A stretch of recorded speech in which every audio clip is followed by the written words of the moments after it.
ரகுபதி அவர்களே, நீங்கள் எம்எல்ஏ ஆகும்போது நானும் எம்எல்ஏவாக தான் இருந்தேன். அப்போ உங்கள் சொத்து என்ன? நீங்கள் சாதாரணமாக திருவள்ளூர் பஸ்ஸில் ஏறி வந்தீங்க. திருவள்ளூர் போக்குவரத்து பஸ்ஸில் ஏறி சென்னைக்கு வருவீங்க. என்னுடைய அண்ணார் அங்கே மேட்டூரில் வேலையில் இருந்தார். அவரை பார்க்க திருவள்ளூர் பேருந்திலிருந்து அங்கே வந்து இறங்கி போவார். நான் சேலம் மாவட்ட கழகத்துடைய செயலாளராக 92 இருந்தேன். ஆக இதையெல்லாம் பார்த்தேன். உங்களுக்கு எத்தனை காலேஜ் இருக்குது, எத்தனை கல்லூரி இருக்குது, எவ்வளவு பினாமி சொத்து. நாவடக்கம் தேவை.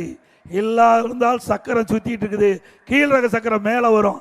அப்போ நீங்க என்னென்ன ஊழல் செஞ்சீங்களோ அத்தனை தோண்டி எடுத்து மக்களுக்கு வெளிப்படுத்தப்படும்.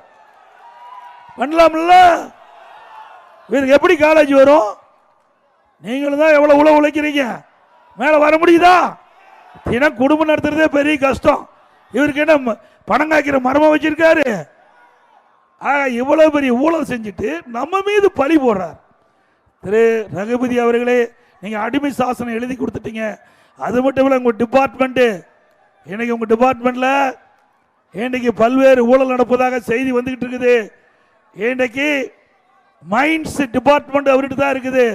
மைன்ஸ் டிபார்ட்மெண்ட் இன்னைக்கு ஜல்லிக்கரசர் எம்சாண்ட் தயாரிக்கிறவங்கிட்ட டன்னுக்கு 100 ரூபா விலை பேசிட்டு இருக்கிறீங்க. வெளியில வந்துகிட்டு இருக்குது. நாங்க தோண்டி எடுத்தா நீங்க இருக்கிற இடம் வேற இடமா போயிருவீங்க. அதே மாதிரி ஜல்லிக்கரசர் உரிமையாளருக்கு இந்த கூட்டத்தின் வாயிலா சொல்றேன், எங்கேயாவது டன்னுக்கு 100 ரூபா கொடுத்தீங்களா, அண்ணா திமுக ஆட்சிக்கு வந்தா உங்களுடைய கிரசர் தடுத்து நிறுத்தப்படும். எதுக்கு கொடுக்குறீங்க? நீங்க எதுக்கு கொடுக்குறீங்க லஞ்சம்? ஆக வேண்டுமென்றே திட்டமிட்டு அந்த ஜல்லி கிரசர் உரிமையாளர்களை மிரட்டி இன்றைக்கு டன்னுக்கு 100 ரூபா வேணும். நீங்க எல்லா இடத்துலையும் ஆதாரமற்ற அறிவிப்பு, அதாவது வாய்மொழி உத்தரவை நீங்க போட்டுக்கிறீங்க. ஜல்லி கிரசர் உரிமையாளர்கள் நாங்க உங்களுக்கு பாதுகாப்பா இருக்கிறோம், மக்கள் பாதுகாப்பா இருக்கிறோம்ல. நீ 100 ரூபா ஏத்துனா ஒரு 500 ரூபா ஏத்திடுவாங்க, 100 ரூபா ஏத்துனா 500 ரூபா ஏத்திடுவாங்க. எப்படி மக்கள் வீடு கட்ட முடியும்? ஆகவே திரு ரகுபதி அவர்களே, உங்களுடைய மைன்ஸ் டிபார்ட்மெண்ட்ல ஒவ்வொரு டன்னுக்கும் ஜல்லி கிரசர் உரிமையாளத்தில் 100 ரூபா நீங்க லஞ்சம் கேட்பதாக தகவல் வெளியாகியுள்ளது. இதை நீங்கள் தொடர்ந்தால் நீங்கள் மீண்டும் இன்றைக்கு நீதிமன்ற படிக்கட்டை ஏறக்கூடிய சூழ்நிலை ஏற்படும். உங்களுக்கு பாதுகாப்பான இடம் கொடுத்துருவாங்க.